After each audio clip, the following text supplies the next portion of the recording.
মুরগি ডিম পাড়া বন্ধ করে দেয়, অনিয়মিত ডিম পাড়ে, ৩-৪টা ডিম পাড়ার পরে কুচে বসে যায়, গ্যাপ দিয়ে ডিম পাড়ে, ডিমের খোসা নরম হয়, অনেক সময় ডিম পাড়ার সাথে সাথে ডিম ভেঙে খেয়ে ফেলে।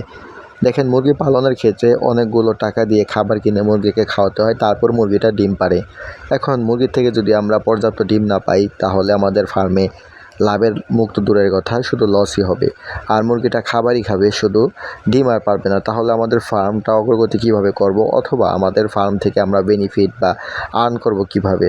তাই অবশ্যই আমাদের ডিমের উৎপাদন বাড়াতে হবে। ডিমের উৎপাদন বাড়ানোর জন্য ভালো মানের খাবারের পাশাপাশি কিছু ওষুধ খাওয়াতে হবে। 2 থেকে 3টে ওষুধ খাওয়ালেই মুরগির থেকে ভালো পরিমাণে ডিমের উৎপাদন পাবো আমরা। ওষুধগুলো খাওয়ানোর পূর্বে অবশ্যই মুরগিগুলোকে কৃমিমুক্ত রাখতে হবে। কৃমিমুক্ত করার পরে প্রতি মাসে 5 থেকে 7 দিন অথবা গ্যাপ দিয়ে আপনি চাইলে 15 দিন পর 3 দিন করে 2টা ওষুধ, 83 এবং এক ফর্মুলা, এই 2টা ওষুধ যদি আপনি খাওয়াতে পারেন, তাহলে দেখবেন যে আপনার মুরগির ডিমের উৎপাদন অনেকখানি বেড়ে যাবে।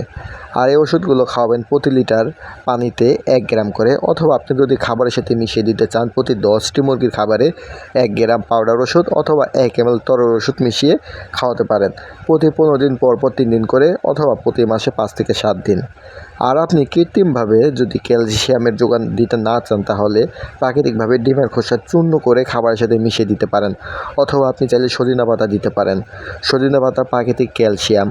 আর এই ক্যালসিয়াম পূরণটা এই জন্যই করবেন যে মুরগি হঠাৎ করে ডিম পাড়া বন্ধ করে দেয়, ডিম খেয়ে ফেলে, মূলত ক্যালসিয়ামের অভাবে। আর ক্যালসিয়ামের ঘাটতি হলে মুরগির হাড় ক্ষয় যাবে, মুরগি দাঁড়াতে পারবে না, হাঁটতে পারবে না। ডিমের মুরগিগুলো হঠাৎ করে দেখবেন হাঁটতে পারে না, এটা হলো ক্যালসিয়ামের ঘাটতি হওয়ার কারণে। তাই ক্যালসিয়ামটা অবশ্যই আপনাকে দিতে হবে। প্রতিটি রানিং মুরগিকে 100 থেকে 110 গ্রাম খাবার দিবেন। প্রতি মাসে এক ফর্মুলা 83 একটি কোর্স করবেন। দেখবেন আপনার মুরগির থেকে আপনি ভালো মানের ডিম পাবেন, ডিমের সাইজ বড় পাবেন এবং উৎপাদন দ্বিগুণ পাবেন।